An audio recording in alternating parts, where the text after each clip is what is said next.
To me, I'm like, I don't want to control it too much. I think that controlling anything or people, design or art, I think is kind of, it's kind of, if you were to think of this object as having a spirit, and you controlled it too much, and then you sold it to somebody, then you kind of have this attachment of control to that object.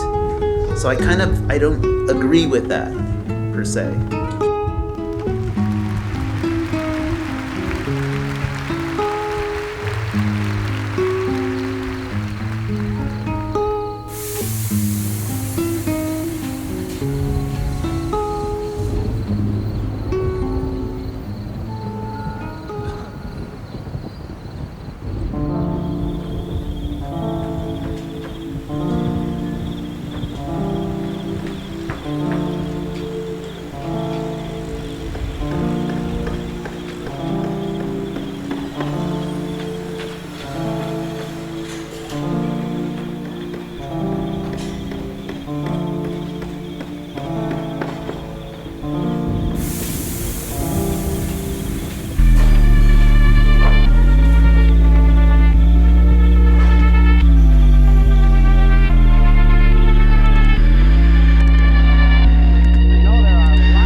I'm JC Ortiz, and I'm from New Mexico. And years ago, I moved from Alaska, working as a commercial fisherman, to New York City. And the owner of that shop, she taught me how to make assembled jewelry. That's the kind of shop it was. It was a place where you could design your jewelry and then we would assemble it for you. And but we didn't make rings, and I'd always had a fascination with rings ever since I was a teenager.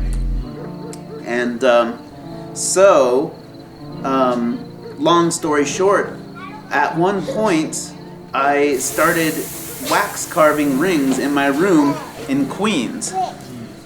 And so basically, it became an obsession and a passion. So now I make a living making rings with my family here in New Mexico.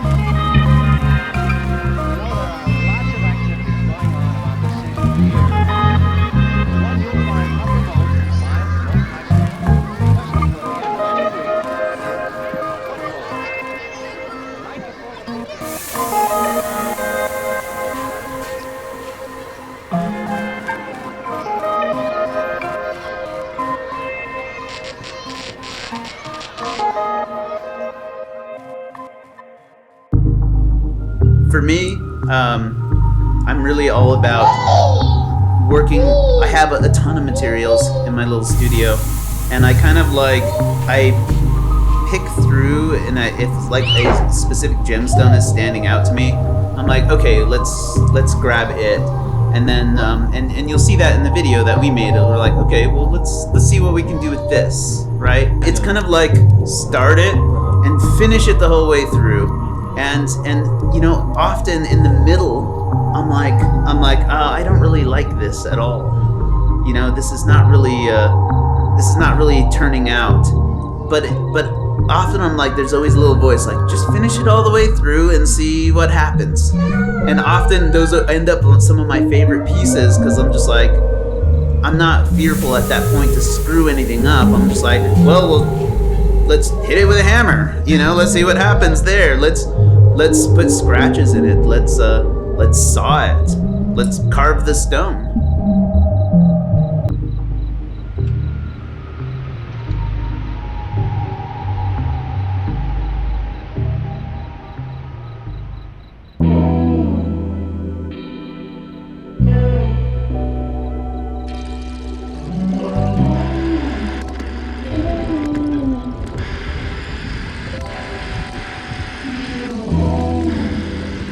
That's what my work is all about, is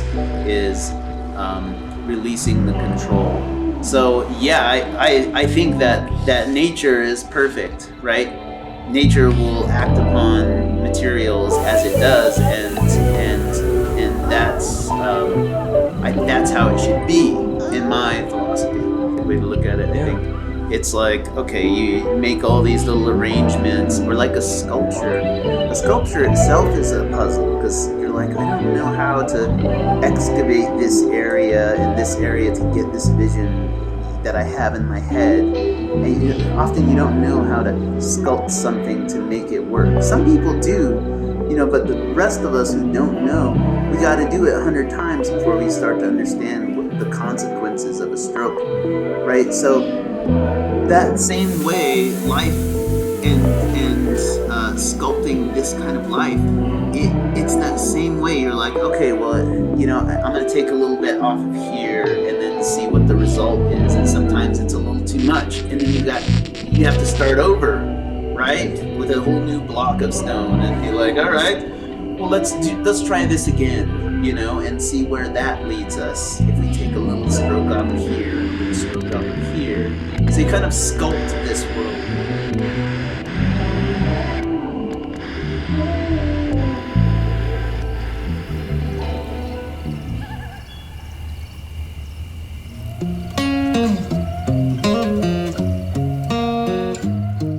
During that time, all that space in between, you're always kind of wondering, like, am I going to make a living doing this? What if I have a family? What if will I go back? Should I go back and finish my degree and get a job someday? Should I just do this while I'm young and having fun? Right? But there's at one point where you realize, okay, well, this is what I do for a living. I'm going to make a creative living. And you enjoy the freedom of it. You enjoy the freedom of doing what you want all the time. So there are all these in-between spots where you're like, how am I going to make this work? And the best advice that I have is you just keep going. Like, you don't focus on that. And there'll be a lot of moments where you're like, you can't make ends meet. Things like that, they happen to people who don't have any help. And I had a little bit of help. I'm not gonna lie. I had actually a lot of help from my dad, and we're not talking like millions of dollars. It was like, I need to make rent. You got $200 that I can finish off rent with. Sometimes I'd pay rent like in the middle of the month. Because I was like making $1,500 a month, drinking $400 a month in liquor, and the rest went on ring castings and things like that. So if you have your mindset on the forward goal, then you just keep moving forward at whatever pace that you can, but you never stop. That's the thing. And then one day you wake up, like, let's see, I'm like 40, and I started playing guitar at 25. That was where my creative career started.